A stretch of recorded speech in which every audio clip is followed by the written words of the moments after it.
for that. Thank you for the introduction. And now we'll get started with our pipeline panel. I'm happy to be here today. I'm happy so many of you did stay because we know that in getting CCS deployed, a key part of that is pipeline, is infrastructure. But you also know that there's a lot of just like we talked about in the last panel, misinformation, same thing applies to the infrastructure side. There's safety issues that are concerned. There are other things not in my backyard, but there's a lot going on in pipelines now because, as you know, in the US, there are about 5,000 miles of pipeline for CO2, and that's not nearly enough that we need to get to 2030, not less 2050. Princeton University did a research study, and they're projecting we need about 66,000 miles of pipelines. So we have a lot of work ahead of us, and we have a very great panel today to talk a bit about that. So the format would be, I will introduce them, just their title, and then they will each give about 3 to 5 minutes talk about where they are doing by themselves and what their organizations are doing. But we have a great group here today to talk about pipelines. So then I'll ask them some Q&A, some questions, and then we'll open it up for audience Q&As. So I'm happy to have with us today Amanda McKay, who's program manager at the Pipeline Safety Trust Company. We also have Max Kieba at the Director of Program Development at PHMSA, Pipeline and Hazard Materials Safety Administration. We have Robert Smith, Program Manager, and I would just say CIFIA within DOE. So then what I would do now, just go down the line and ask each person to just give us a little bit about themselves and then talk about their program, and then we'll go to the Q&As from me and then the audience Q&As. Amanda? Hi, everyone. My name is Amanda McKay. I am the program manager at the Pipeline Safety Trust. The Pipeline Safety Trust is an independent nonprofit watchdog organization for pipeline safety. We are located in Bellingham, Washington, almost to the Canadian border in between Seattle and Vancouver, BC. We are located there because in 1999, there was a pipeline tragedy that took the lives of 3 boys in our community. It was the first time a pipeline operator had ever been criminally prosecuted for the negligence. And out of that settlement, a trust was formed to ensure that tragedies like that don't happen again. Unfortunately, they have happened, and we continue to work to ensure pipelines across the United States are safe throughout the communities that they run through. So with that, in 2020, there was a CO2 pipeline rupture in Satartia, Mississippi. I'm sure many of you are aware of that. That was a real wake-up call for the dangers of CO2 pipelines, a wake-up call for us as well as an organization. So in 2022, we commissioned a report by an independent pipeline safety engineer to really dive into CO2 pipelines and look at the technical risks of transporting CO2 by pipeline. This report found and pointed out that CO2 is odorless, colorless, heavier than air, and an asphyxiant. It has a very, very narrow definition within the PHMSA regulations, really only being regulated when it is in a supercritical liquid state. There's concerns about new sources of CO2 bringing contaminants into the pipeline, causing corrosion.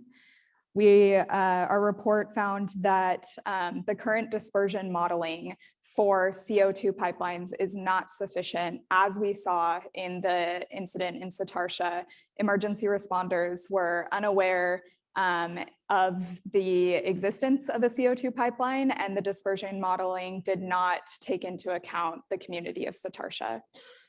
And then we also have concerns around the conversion of existing pipelines to CO2 service. CO2 is a very unique, it's a unique property, and it runs in high pressure, very high pressure as compared to other pipelines. So Our report kind of pointed out all of those technical concerns, and we have some other resources on our website that highlight some other concerns that we have, and I'm sure we'll dive into that deeper in this panel. Thank you.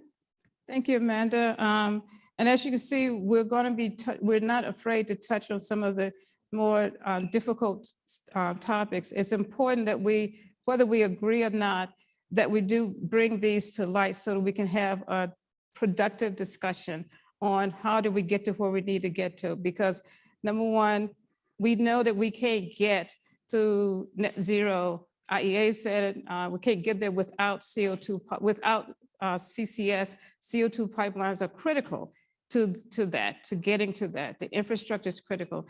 But now we'd like to hear from some of the government official with Max. You want to go next? Yeah, Max Kieba, probably one of the smaller agencies in DOT with the longest name and sometimes the hardest pronounced acronym. But we are safety driven. Safety is our mission. So we do not have siting authority. So there are questions who regulates what. So definitely the downhole, certainly permanent storage, that's our colleagues at EPA. But if it gets into the transportation phase, particularly if it touches the public right of way, that's typically where our regulations will kick in. I'd like to say we have a full team of folks, not just me, but at DOT alone, we have research groups, standards of rulemaking. I also like to say we have 600 total inspectors. That's between both PHMSA on the federal side, and then some states also have jurisdictional authority within their state. And I can talk about that a little bit more later because that question comes up as well. And Amanda did talk about, the Satartia incident was a big wake-up call. If and the report is publicly out there, and I'll talk more about that, but that's one of our initiatives to try to get information out as much as possible to help just educate people and lessons learned about it. But some 45 plus at least individuals went to the hospital, 200 were evacuated from the local town of, I would say local, but it was about a mile away from the release where it happened. That was a big wake-up call as well. When we get into things like dispersion modeling, things like that, realize that it affected a town upwards of a mile away in that case. So yeah, where we're going is, again, touched on roughly 5,300 miles of CO2 pipelines right now. In context, we have probably 3.2 million total miles. Most of that is oil and gas, but also some CO2, a little bit of hydrogen in there. I think even the governor mentioned anhydrous ammonia. That does also fall under regulations, so things like that. So, and I'll talk more later, but we're doing a number of initiatives, including a rulemaking that's at least been announced. We're working on it as soon as possible. And then also we'll have a public meeting later this month as well. Okay, thank you. And then I'll turn to Robert, who will tell us a bit about what DOE is doing to help with some of the financing and also the CIFIA program at DOE. Well, first, I want to say thank you for the opportunity to participate, especially since just coming aboard at DOE. It's great to kind of rebuild that networking enterprise that I've had over 20 years at PHMSA. My focus is transportation infrastructure. I know this is a pipeline panel, but I do want to recognize that we care just as much about rail, ship, barge, truck, and really any kind of combination of that we'll see in intermodal projects and hubs. The IRA and the BIL has really provided an incredible opportunity for DOE to be both a disruptor and an enabler for CCUS and transport projects. A disruptor for the opportunity to change mindsets from I can't to I do, I can, as well as perhaps from I don't want to I want. We can be a enabler by focused R&D to identify and remove technical barriers, especially during demonstration scale-up.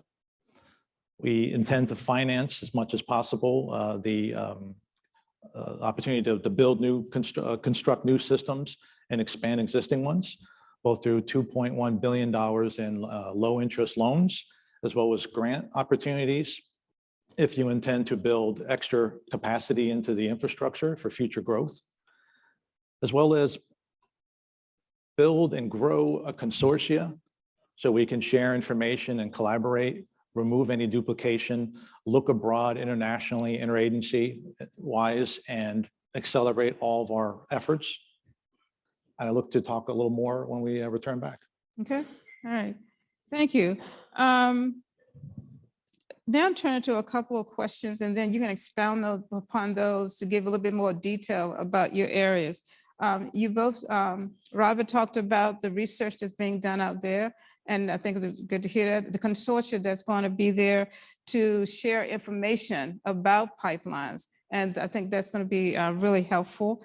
Amanda, based on some of the work that the trust, the safety trust entity is doing, the pipeline safety trust are doing, we know that the government is recognizing that we do need to do a little more regulations. Max has talked about the work that they're doing at PHMSA. We hear what Robert said they're doing at DOE. What does, from the trust perspective, do you see as some of the constraints in PHMSA in regulating CO2? And again, with the understanding that siting is not really under state, siting is under states, it's not under PHMSA, but from the safety perspective and emergency response, what are some of the things that the trust sees? Yeah, so, you know, the Pipeline Safety Trust recognizes that PHMSA is under no congressional mandate to update the CO2 pipeline regulations, which makes it really difficult for them to do so. Like Max said, they've announced a rulemaking, and we definitely are looking forward to seeing that. But rulemaking can take years, and there are projects being proposed right now. So that's definitely a concern. PHMSA has some unique statutory limitations, a unique cost benefit analysis that they have to go through. Definitely want to point out the section 60104B legacy clause, exempting new regulations on design and construction from applying to existing pipelines. And that's definitely a concern when you're thinking about these pipelines being potentially constructed before the PHMSA regulations come out. The Pipeline Safety Trust, along with other concerned groups, recently sent a letter to the Secretary of DOT asking that DOT and PHMSA take immediate action to ensure that all phases of CO2 pipelines are regulated even before these proposed regulations come out. So those are some of the constraints and concerns that we're thinking about. Okay. Max, hearing what some of the concerns that the trust company have, can you expand upon some of PHMSA's recent initiatives to advance CO2 pipeline safety, to address some of those concerns? Yeah, and I'll touch a little bit what Amanda said. It is true that we don't have a mandate for supercritical, but actually there is a 2011 mandate that actually told us to do gaseous regulations, which at the time we didn't, just because there weren't many people at the time or operators transporting gaseous, but we are hearing more and more that there may be a possibility coming up with the concerns also. I think multi-phase is fair. So I think it's fair to say we will be looking at gaseous as part of our regulations, and including emergency response, a few other things that came up from Satartia, and I think most of that is public knowledge. But a little bit more about our authorities. We do have safety authority, which sometimes questions come up that PHMSA can't touch anything for even gaseous CO2. We do have safety authority, which just means we can investigate any safety issue. We can issue proposed safety orders. There are nuances of that, which it is true we don't have regulatory authority for gaseous CO2 and anything other than supercritical. If there's members of the public out there don't know what supercritical is, it's when you're basically condensing it to a dense like phase. Typically, it's above 1,000 PSI or so. Most pipelines right now in supercritical are roughly 1,500 to 2,000 PSI, which is definitely up there from a pressure standpoint. And then there's a temperature limit as well. So when we talk about phases, that's kind of what folks are talking about. And from jurisdictional authorities, again, we typically, again, we don't do siting. So we can't, and by statute, we're not even allowed to get involved in siting of any kind. But definitely when it gets into transportation, that's where regulations will kick in. Typically, PHMSA will oversee any kind of interstate pipeline. So if it's crossing multiple states, that's ours. If a state has authority for certificates, for instance, hazardous liquid, most states will have gas certification for what's called intrastate. If it begins and ends in a state, most states have that gas authority. Not as many have the hazardous liquid authority, but there are a few, including the governor was here from Louisiana. Louisiana is one of those states that does have hazardous liquid authority. But again, that's only if it begins and ends in a state. So the state would have jurisdictional authority over those pipelines. Hopefully that helps a little bit. Among the other measures we're doing, like I mentioned, we already put the failure investigation report out there. We did put publicly at least our notice of proposed violation that was at the time put out there.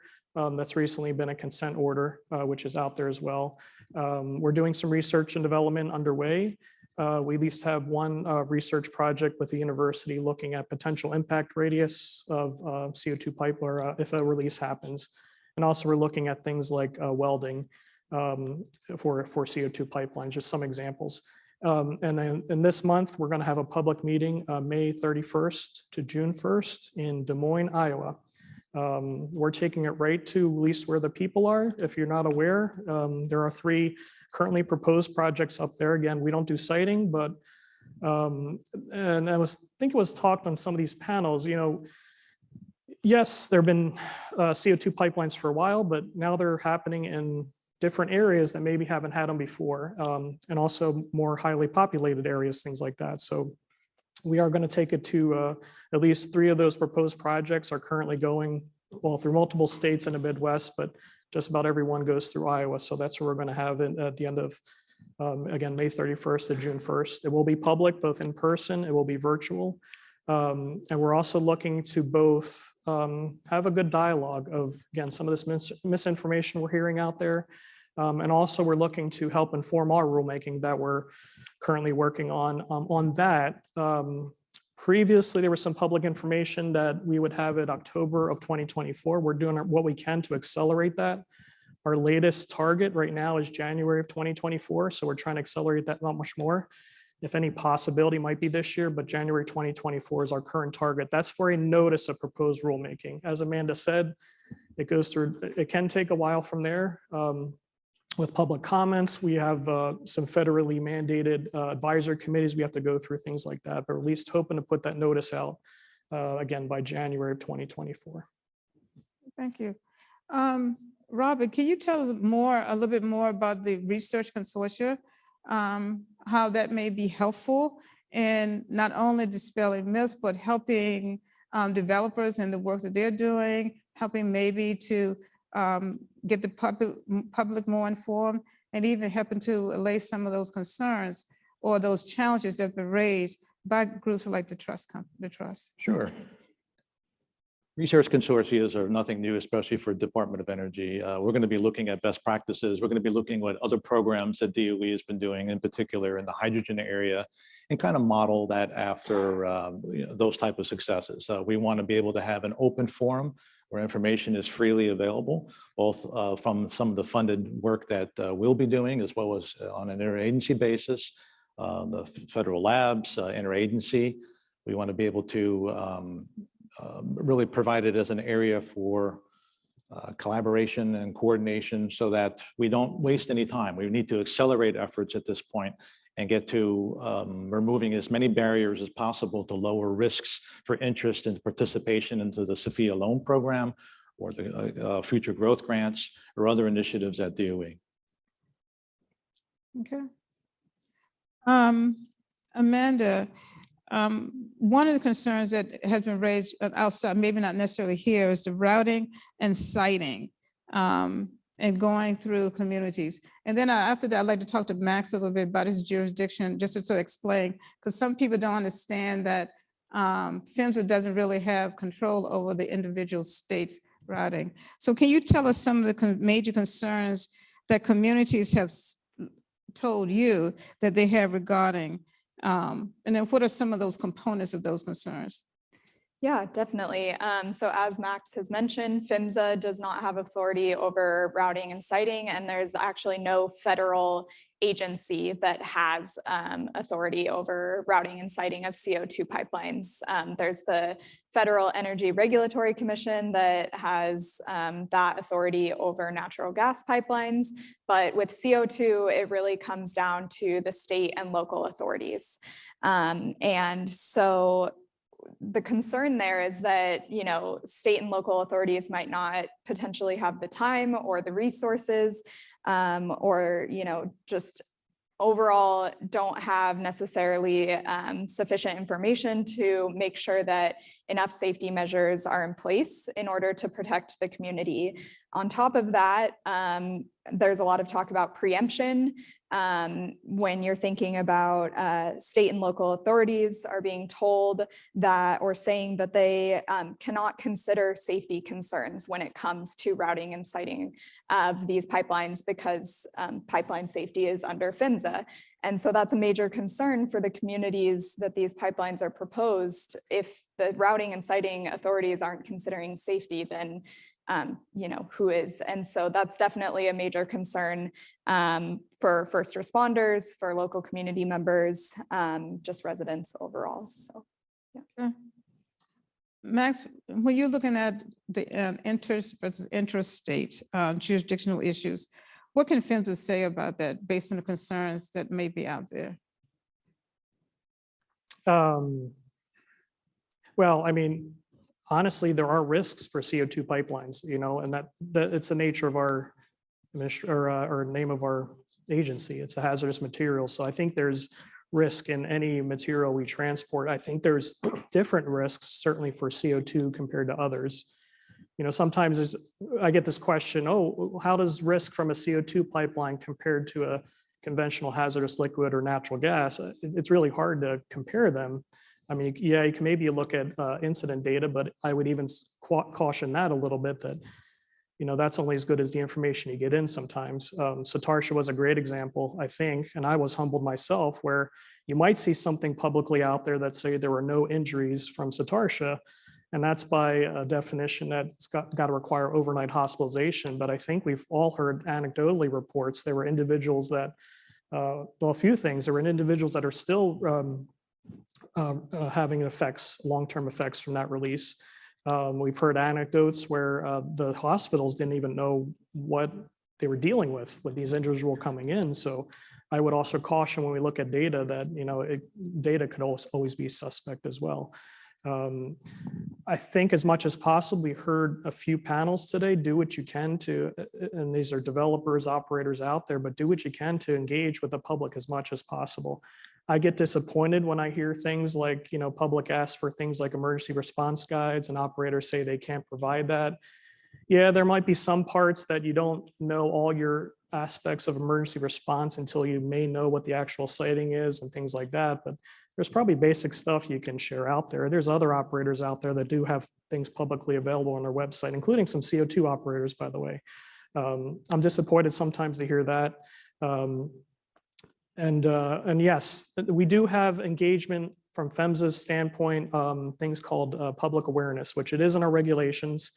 There are points where, but a lot of folks might point to that's usually doesn't trigger until you're actually operating and maintaining that pipeline. So if you look at some of those aspects of those guidance, the recommended practice, it doesn't even cross back to construction, let alone pre-construction activities. So again, there's only so far PHMSA can do in terms of enacting that. There are parts of Satartia too, where one of the big things was the dispersion modeling. So if the dispersion modeling was more accurate to include Satartia as, okay, this could be affected, it would have triggered, we already have existing integrity management regulations that it would have triggered additional parts of public awareness. There are things like emergency response exercise that would have triggered, and it just didn't because Satartia, at least at the time, wasn't counted as a could affect area. So things like that, even our existing regulations, again, things we're learning about Satartia. Other things about Satartia, you know, reason Swiss cheese model. There's other things that happened. There was a temperature inversion effect that was happening. So CO2 couldn't typically dissipate what it would try to do.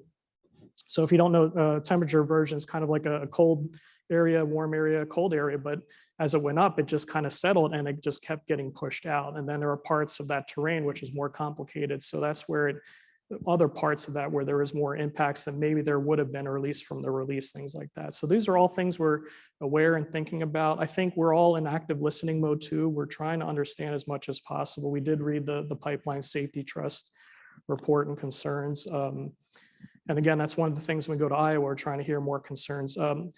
Some good questions came up on the last panel. What other public concerns are happening? So I think a big one is what happens if there's a case of a large scale release? How does that impact the public? And how does the public respond to that? Is it, okay, do you start running or do you shelter in place or things like that? Another interesting thing we're hearing about, particularly in the Midwest, are we're even hearing things like farmers are asking, if there is a release, even if it's a small leak, what does that do to my soils? How does that affect my crops? So great portion, I think Ashley mentioned it, or the other panel was like, find out what's important to that community. What's important in the Midwest community might be different than what's important to others. So try to hear about that, but just hearing more of things like the farmers are interested in versus perhaps some other areas.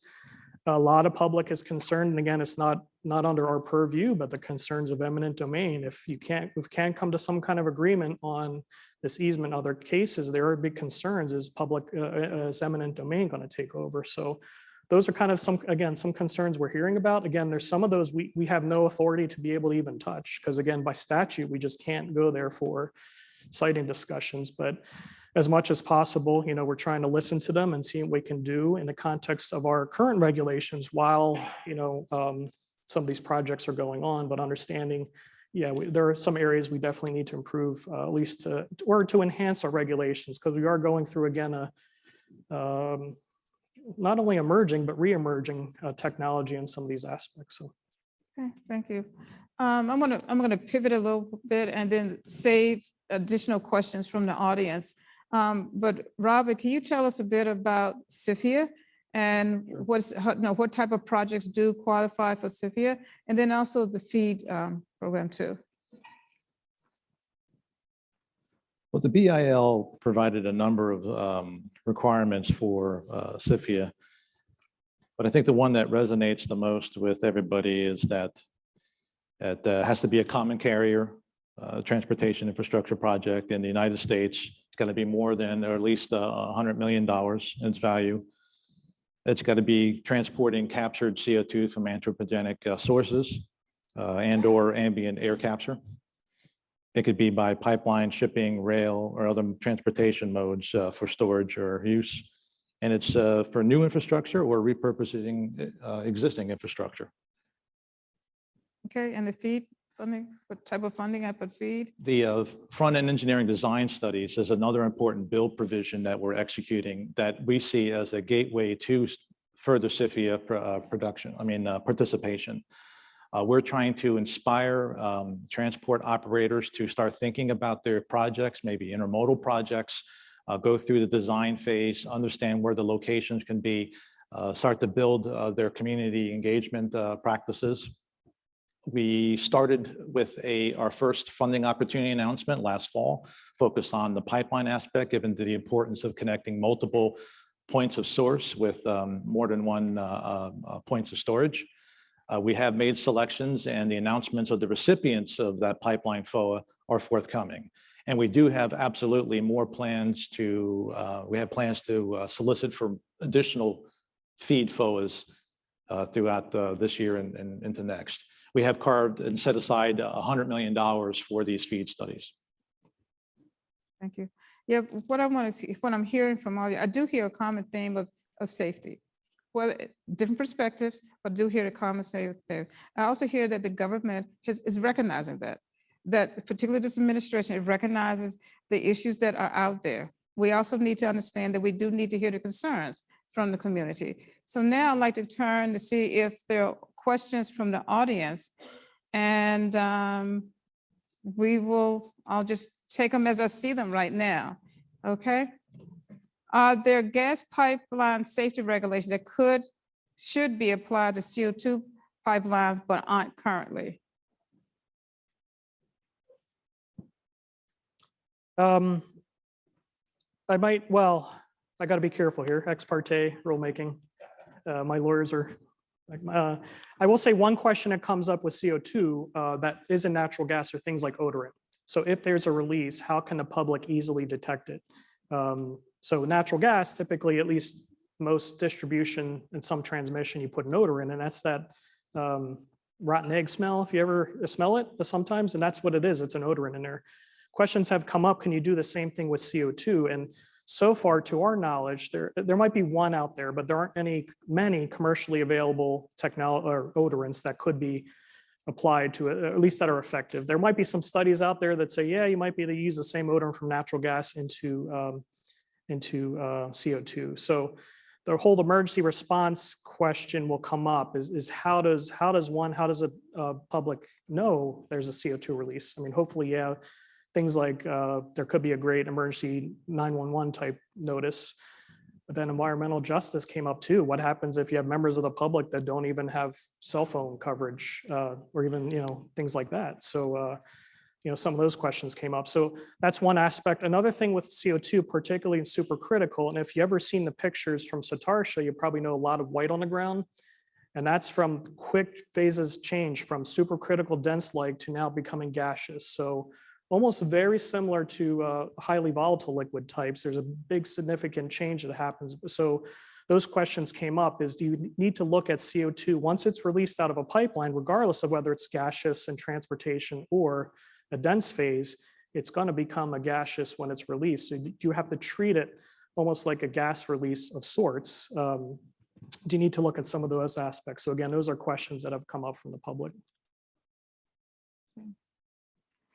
Next question, which has gotten 6 thumbs up, is are published fixed tariffs on CO2 pipelines compatible with the CCS market currently anchored by bilaterally negotiated transportation and storage contracts?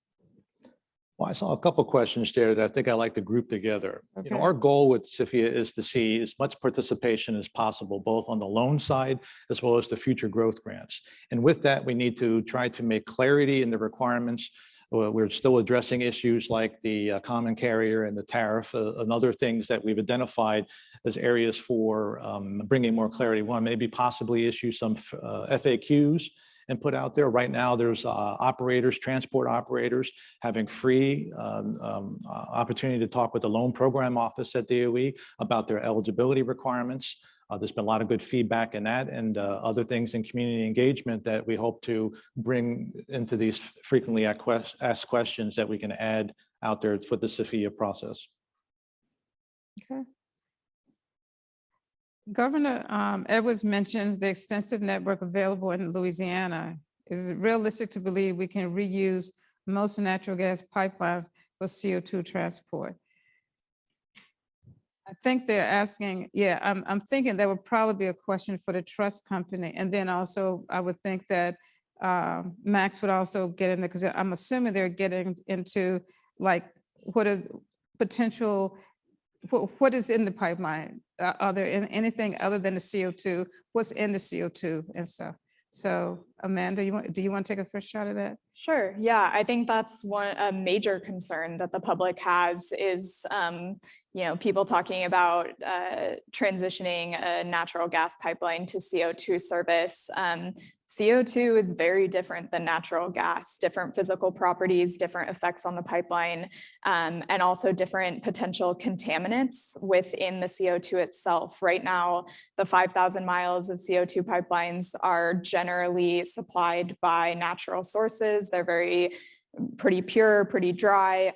But if we're talking about getting CO2 from, other sources, there's a risk that a lot of different contaminants are going to be difficult to get out of the CO2 before it gets pumped into that pipeline. This creates corrosion issues. This creates potential issues with adding odorants in. And so, from the public perspective, it's concerning to think about a lot of natural gas pipelines being converted to CO2. I just don't see it.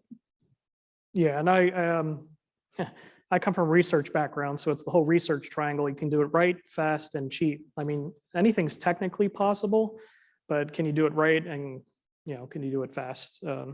So we do have existing regulations for conversion to service. I think Amanda touched on it, but I think it's fair to say we need to think more about what does it mean. And I think there's at least one operator that is out there that is looking to convert natural gas to CO2. So there are some projects out there looking at it.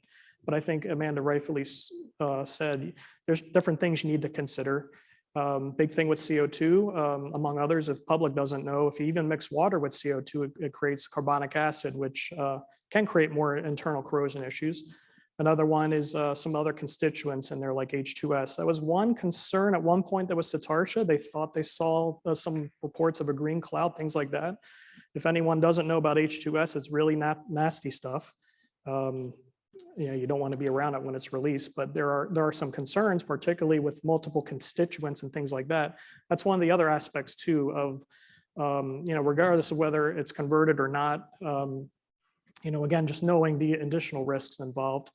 There are some operators out there looking, steel was mentioned a lot today, but there's some operators out there also looking at composite piping materials. So a lot of these, it might be called reinforced thermoplastic pipe and those. So they're also looking potentially, are there other, and this is both for carbon dioxide and hydrogen was touched on a little bit today. A thing with hydrogen, we're not going too much there, but things like embrittlement issues, things like that, that affects hydrogen. So some operators are looking at potential of doing composite piping, which some of them might be steel reinforced, but most of them are typically a fiberglass or some other reinforcement. So they're even looking at other materials, maybe besides steel. And with composite piping, you can either install it directly or you can insert it into an existing line. So again, those are some other technologies we're hearing about that some operators are looking at. So composite piping is a whole other thing. It's also not directly in our regulations. So if they would want to do it, it has to be a special permit, but we do have some experience with different special permits. So, Rob, before we get to the question, could this be an area of like material construction, the potential contaminants in CO2? Could that be an area that the research consortia could actually prove to be a benefit in sharing information or research? Yes, I absolutely agree. This is an opportunity for research, but on the idea about repurposing existing infrastructure, especially pipelines, I think it is probably unlikely to see natural gas pipelines move to supercritical liquid. There's lots of cost implications. You have to switch out compression to pumping. There's limitations on the pressure. Max mentioned the PSI before. It's more like on the upper bound up to 3,000 or over 3,000 pounds. And so the likelihood of repurposing is more for gaseous opportunity than supercritical. Okay, great. The next question has 6 thumbs up. What is DOE's relationship with PHMSA? And will the agency wait for PHMSA's updated regulation for CO2 before awarding funding to new projects? Well, I believe that we have our own mandates as given to us both by the administration and by the BIL and the IRA. We have our timelines based on our appropriations and when they expire to be able to move this money out into the economy for removing the barriers that we talked. We're having an ongoing dialogue with not only transportation, but the EPA and any other federal agency that's relevant here, Department of Interior. I think we're thinking of memorandums of understanding to further accelerate the coordination by identifying teams on an intermodal basis, particularly in transportation, that could help us with our feed studies as well as the research. But this is not going to happen in a vacuum. The consortia, I think, is an opportunity to coordinate, collaborate, remove duplication, and be complementary on anything that we do. Mm-hmm. And I see the next question, the common carrier question, you answered that one. So we just move on down to the next one. In what way can manufacturers, suppliers, operators, so essentially the supply chain, people, entities in the supply chain and the pipeline industry help contribute to the safe development of CO2 pipelines? I'd like to get a response from everybody from there. Who wants it? Would someone like to take that first? Sure, I can take that from a public perspective. I think it's really important for every single aspect of the pipeline industry related to CO2 pipelines to be as open and transparent as possible, to engage with the communities on the ground, to ensure that the concerns are being heard, especially safety and emergency response concerns. I think that that's incredibly important, thinking about the environmental justice implications of pipelines running through communities all throughout the US. So really meaningful engagement is incredibly important. Okay. Yeah, I'll agree. Meaningful engagement is probably a key part. I mentioned public awareness a little bit. That's generally been more of a one-way communication. Okay, here you go, public, here's a flyer. Do I have to guarantee you actually read it? Is it in the right language that you might read? So there are efforts to do elsewhere, pipeline-wide, but there are efforts to do there's a recommended practice that's in the works on public engagement, which will be more of a life cycle expansion of it. So that's one aspect. The other aspect we haven't talked about, it's also not in regulation or regulations of any kind, but safety management systems, having a good safety culture in play. The regulations really are minimum safety regulations. So the extent the operators, and there are many operators that are going above and beyond. I think there's a trust issue out there that some members of the public, I don't believe that's actually happening unless it's in the regulations. But as much of operators can think about going above and beyond through a safety management system with a good safety culture in place and prove it to the public and those are engaging with that we actually have it, that could go a long way too to help improving safety. Things like near miss data, other aspects of it, as much as possible, getting information in advance of saying, you know what, there's a potential safety issue here to help be that leading indicator before some more significant incidents happen. That's good. So as much as we can, share information is always good as well. When these incidents happen, I know industry does a lot of these lessons learned discussions, things like that. But the more of that can happen both in industry, but also with the public, I think could be a good thing. Okay, Robert. On that same thought about improving safety, I believe that participation in these feed studies is a great opportunity to kind of do a test run. You go as far as doing everything except building the actual system. And so you have an opportunity to build synergies, identify hangups and issues, try to factor quality management systems and safety management systems into everything that you're doing to prepare yourself if you do build that system to be able to do it safely with high integrity. Okay. All right, and that's a good way to end the session. Our time is up. So if we can give our panel a hand. Thank you.